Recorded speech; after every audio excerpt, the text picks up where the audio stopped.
Sa one-on-one interview ni Doktora Vicky Bello kay Kim Chu, naitanong nga ng doktora kung kamusta na kaya ang puso ni Kim Chu pagkatapos ng paghihiwalay nila ni Sian Lim. Ano naman ang puso?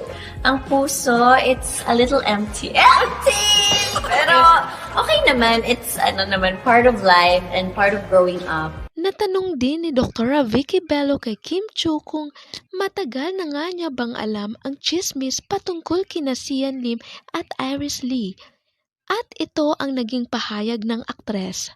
You won't want me to ask. Pero narinig ko na po na meron ng iba yung isa. Actually, ang Chismax is medyo matagal na siyang merong ganun. From Viva Films. Hindi ko alam sino. Ang narinig ko lang ha. So, ang question is that true?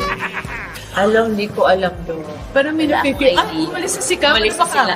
Oh. Wala akong idea. Wala kang idea. So, Ang relasyon nila Kim Chu at Sian Lim ay umabot sa 11 taon at nito ngang last December 2023 lamang kinumpirma nilang dalawa ang kanilang paghihiwalay.